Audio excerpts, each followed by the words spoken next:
turning around this one.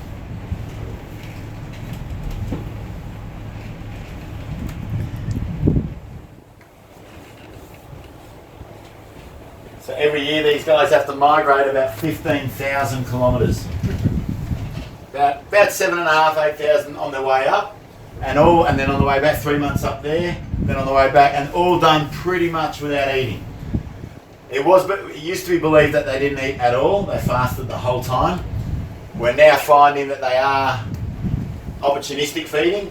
If this whale came across a large school of small herring or something like that, small fish, they'd probably have a go. And we've actually seen them skimming through the bait fish out here. I've never seen them actually eat, but we've seen them lunging through the schools of bait, so they must be having a feed. And it is believed that possibly that's one of the reasons why this is the largest population in the world, that most of them will completely fast, they won't eat at all.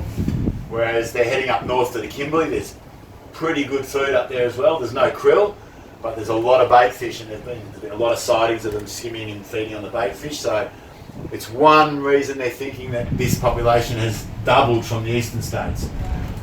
So we're getting almost close to pre-whaling numbers now, which is awesome.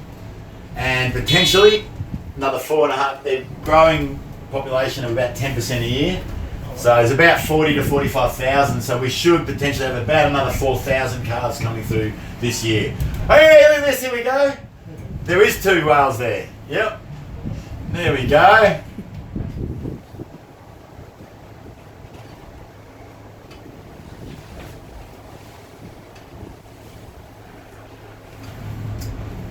Geez, it almost looks like there's 3 whales there.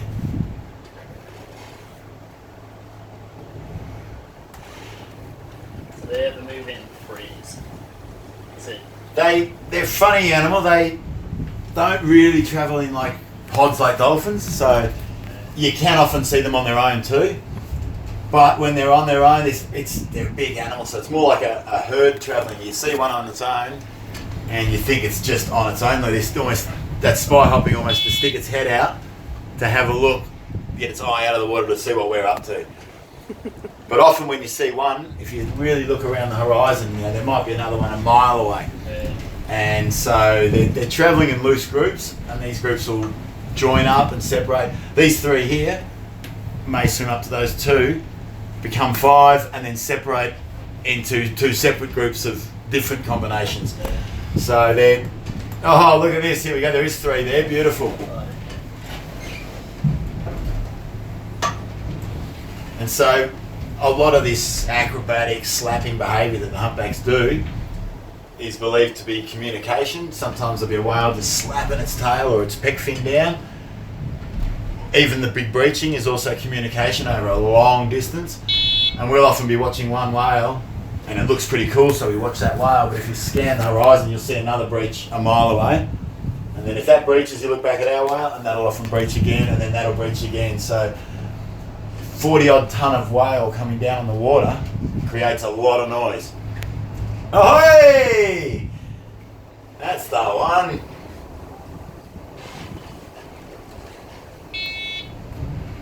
And with sound travelling through water a lot better than through air, they do communicate quite a lot. The blue whale, which is the largest animal on the planet, has got the loudest voice on the planet as well, although it's in frequencies that we can't really hear. It's as loud as a jet plane.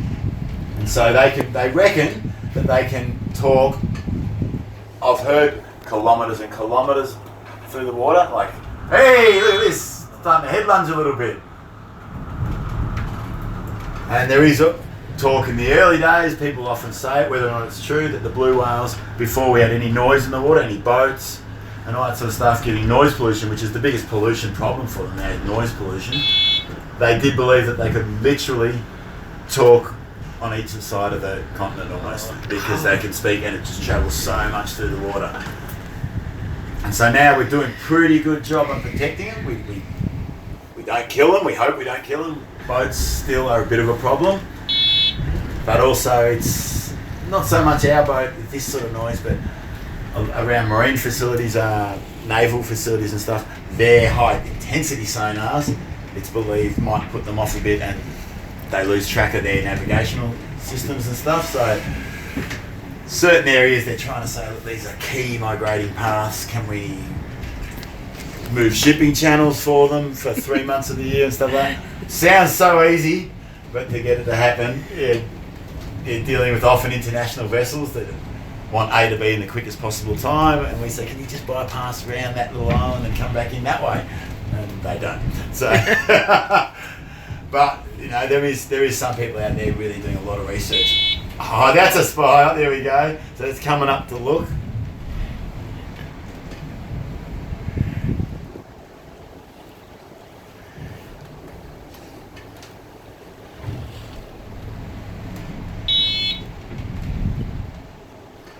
And you'll notice, because we're getting them up, well, there we go, there's another nice tail. When we get them up nice and close and you see them breathe, you'll actually notice that their blowhole is actually like that. It's actually 2 blowholes together rather than a single blowhole like a dolphin. And all of these sort of whales, all of these baleen whales, the filter feeders, all have 2 blowholes, not 1. And so, as such, most whales give a distinct shape to their blow.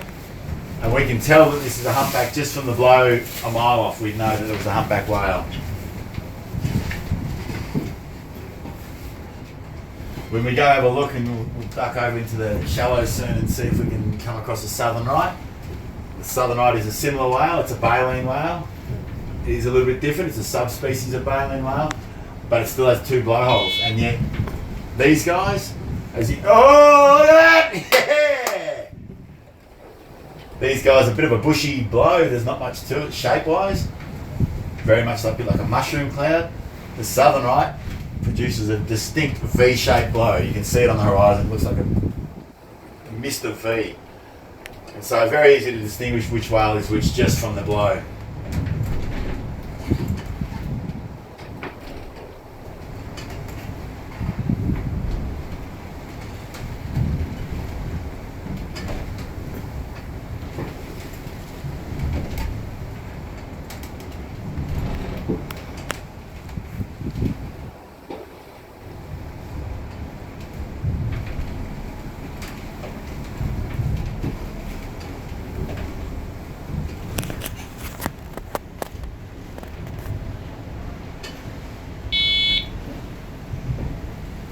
Right next to us out here.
Oh, there's his head out again.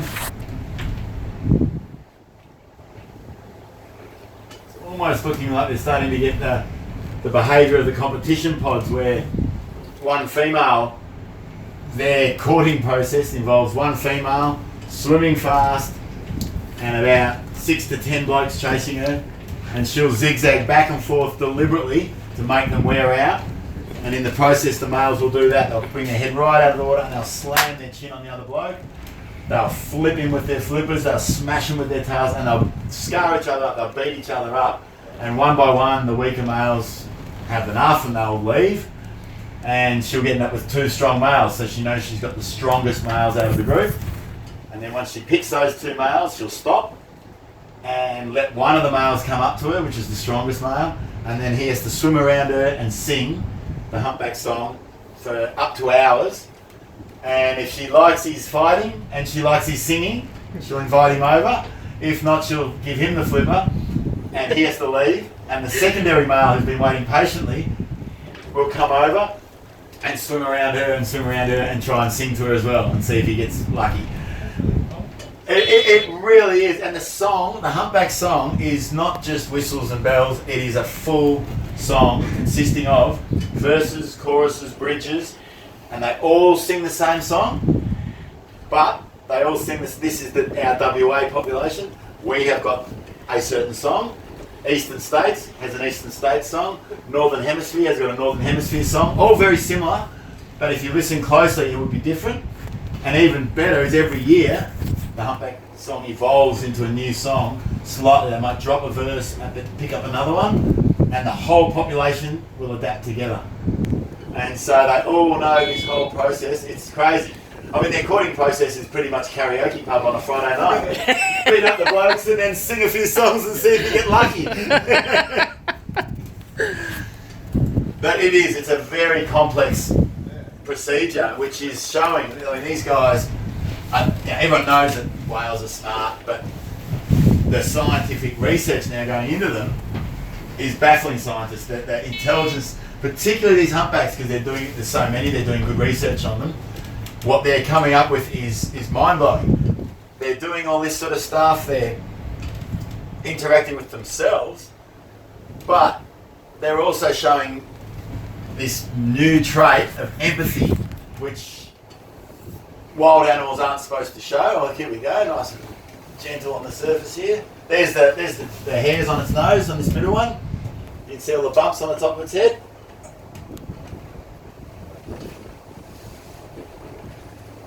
And despite being, oh, look at this, what's it doing? Despite being a toothless animal, they've only got baleen plates, so filter feeding plates, which are literally made up of exactly the same material as our fingernails. They're basically shredded fingernails all across its top jaw. And so they've got no teeth, they don't fight really, they're not an aggressive animal, and their only predator, because of their size, is really the killer whale.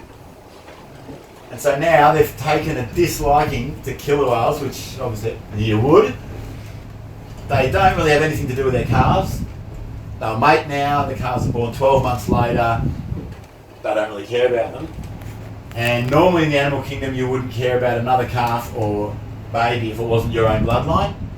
Whereas these guys now are being seen quite regularly if a mum and a calf are being attacked or herded around by killer whales. Two male humpback whales will leave the pod, will go over, and they'll attack the killer whales. And they will swim around them, and they'll flip with them, and they'll beat them up and drive them away. And they thought, oh, that was pretty interesting in itself, that they're willing to protect another humpback whale calf that's not theirs. Now they've been seen protecting grey whale calves. Totally different species. If you look up on the internet, humpback saves grey whale, you'll see it. There's a big research boat, and a grey whale has been tracked down by killer whales. They're tracking the progress. The killer whales separate the mum and the calf, and they're busy drowning the calf like literally 5 metres from the vessel. And all the people are freaking out, and it looks pretty horrific. The killers are pushing it under and drowning it. You don't even see the humpbacks turn up. They didn't even know there was humpbacks there. And out of the blue, either side of the calf, two humpback whales come straight up, very aggressive, smash the killer whales around. The grey whale died. It did die, but that was pretty terrible. But the killers couldn't even eat. The humpbacks circled the dead calf for up to 4 hours and refused to let the killer whales feed on it, and drove the killer whales away from it until they were gone, and then swam away themselves. They were just not going to let them feed on this calf. Then there's another photo in Antarctica of a killer whales, and they were tracking a seal, and the guy's filming it all, and out of the blue, a humpback spun upside down, so white belly up, lifts up out of the water and lifts the seal up on its stomach, and there's shots of it falling off its stomach, and the humpback whale has got its big fins and pushing the seal back up onto its belly so the killer whales can't get it, and when they leave, it slides and rolls and just gently rolled it over and let the seal swim off. It's just crazy. So they're showing empathy now to other species. Even just about a month ago, there was a Facebook post put up by a researcher, and she was diving with a humpback whale and filming it. She was this close to it, having a great thing, getting some good footage, and then the humpback started acting quite bizarre, and coming in and nudging her. And she was going, what's going on here? And it kept trying to grab her with its fins and stuff. And then it literally was coming underneath her and putting its head in her stomach and going and lifting her up out of the water. And she was going, what is going on? She was freaking out. There was a big interview with her. And she said she'd never seen that behaviour, didn't know what it was doing, thought this is odd, it's getting aggressive maybe. And it's 45 tonnes, if it doesn't mean it, but it might flip me and kill me. So she started waving at the boat, and this whale kept lifting her up on its back and pushing her with its fins out of the way and stuff, and what's going on? And then the boat came over, and there was a 3-metre tiger shark swimming around her, and the humpback was trying to get her out of the water and lift her up on its head, saying, you shouldn't be here, let me deal with the shark, I'll keep you on my head. And the boat came up, and he basically put her back on the boat almost, like he was right with her. She climbed in the boat and it was spy hopping and looking at her going, you're right now? You're out?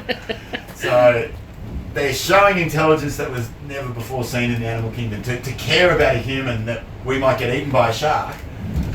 Yeah, so they're saying they're taking on the self-declared guardians of the ocean now. They're really the only whale that's been seen doing it. Other whales just couldn't care less. They do their own thing, but these guys are just next level intelligence. It's crazy.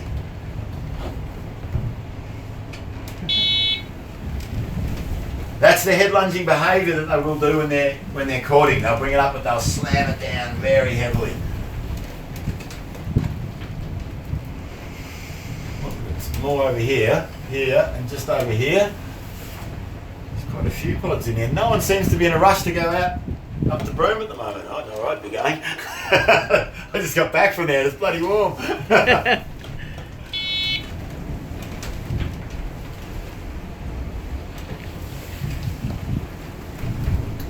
Oh, they're still just here.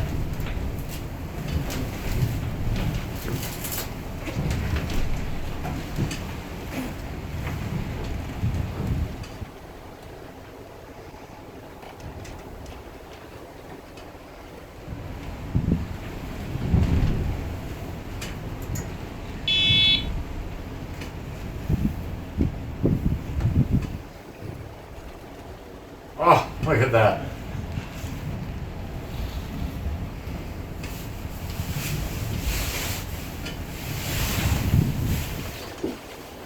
Now we'll watch everyone get the blow on them and they all go, I got whale blow on me. And then you remind them that it's basically just been blown out of their nose. It's not nice fresh water. And you see everyone go, oh, and it's all fishy. We go, well, yeah. To sum it up bluntly, it's whale snot.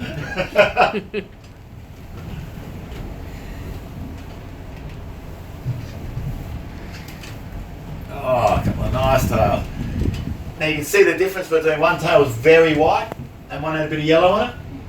That yellow is actually a growth on the skin from being in Antarctica. From being down in that cold water, they shut down one of their metabolisms whereby they shed skin. We all shed skin. That's probably knocking a few layers of skin off now. These guys, mammals, they do exactly the same thing. They're constantly shedding their skin.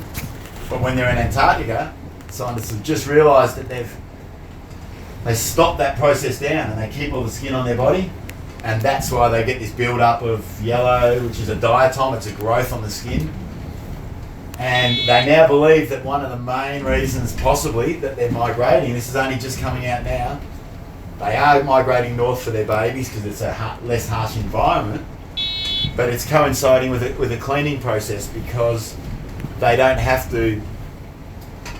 They can come up, and as soon as they reactivate their skin molting, they've got all this growth on them. So they'll come up to the northern waters for that reason, to reactivate the shedding. And the breaching then is a part of that process too. Scientists are finding that they see a big breach and they can get a diver in the water or boat over there quickly while it's still water movement. They scoop and they're getting big sheets of skin. So potentially this migration period is more to do with the cleansing and the shedding of the skin, and it just coincides that it's a great time to have your calves because it's up north in beautiful flat water and it's warm and there's still a food source there for them. So we asked the scientists the other day whether we just had it wrong for the last 20 years, and they said, well, no, we thought that too. This is new information that the scientific papers are only just getting released now, saying that this is maybe what they're doing. We didn't know.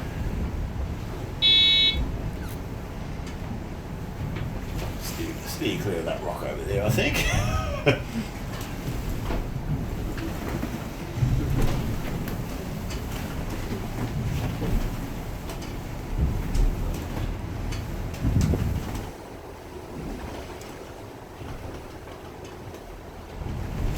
Nice rainbow blow then.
He's starting to toss his body weight around a bit.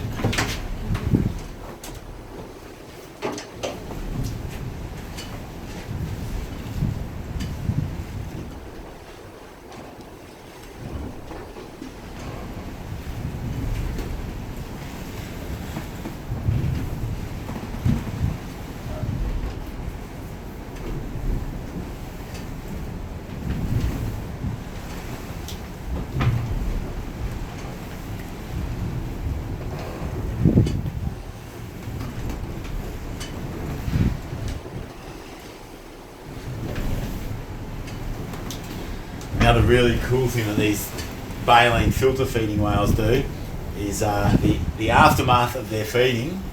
These guys will not eat much for the next 6 months, 9 months, but when they hit Antarctica, each whale will probably consume a ton to a ton and a half of krill each whale per day. So a lot of food in an area where there's not relatively many nutrients and stuff. So you go down to the bottom of the ocean and you eat a ton and a half of seafood. It's going to come out the other end pretty quick. And basically that's what they're doing. They're eating at the bottom of the ocean, bringing it up, and they're fertilising the ocean. Oh, cool. And they actually, for them and for nature's sake, it's incredible what they do, how they can eat that much food, but they don't, not like humans where we'll just overeat and that's it, we'll take the whole planet away. Right. These guys eat a ton and a half of krill, but when they wipe the numbers down, they figured, well, there should be hundreds of thousands of tons extra krill because we've killed hundreds of thousands of whales. And exact opposite happened. There's less krill. Oh, okay. So And they're they're somehow depending on each other. And so they looked into the process and they eat the krill. They thought, what do krill eat? So they looked at the krill population, and krill eat a plankton, a phytoplankton, a plant plankton. Okay. And so then they looked at the phytoplanktons and they thought, what are they growing on? Whale poo. So the more they eat, the more they poo, the more they create phytoplankton, the more they create more food for their food, they Right. get more food. So it works fantastic for these animals. The biggest beauty though for humans, which is why we've got to learn to protect these animals, we don't realise what they do for the planet. They live in the water, we think they're nothing to do with us.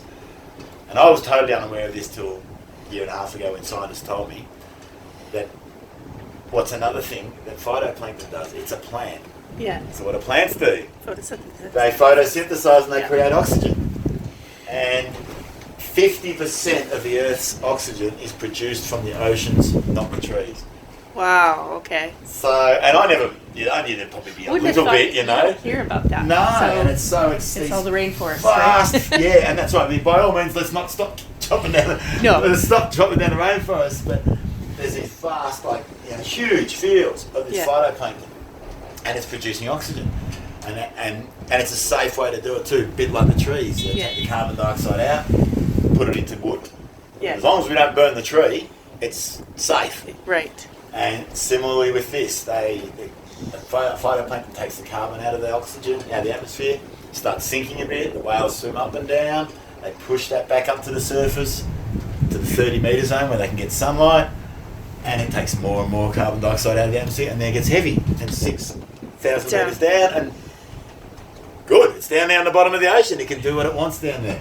So it's nature's way of locking carbon away safely and producing oxygen for the planet. So it's pretty incredible what these whales do, which no one had any idea. We just initially saved them because they were cool animals and we didn't want to kill them. But now Yeah. we're going, oh, actually, there's more to it than feeling good about saving them. It's actually Kind of important now. Save the whales, we're saving the planet. You know. Yeah. Yeah. So yeah, we highly underestimated these whales and what their role in the ecosystem was. We thought, oh, it's just a big animal. No one's feeding on that. But then again, when a whale dies, it's so big, it feeds hundreds of animals. So Yeah. yeah, they need to be on the planet, and we're lucky enough we've just brought them back enough to have a healthy planet and healthy oceans. Yeah. Can't believe how the color of the water. It's beautiful. Yeah, well, it's great you came today. Yesterday, it was brown. Yeah. It was incredibly different. Just yesterday, we didn't operate for a few days, but we came out yesterday and I was like, oh, well, this is pretty crap. Yeah.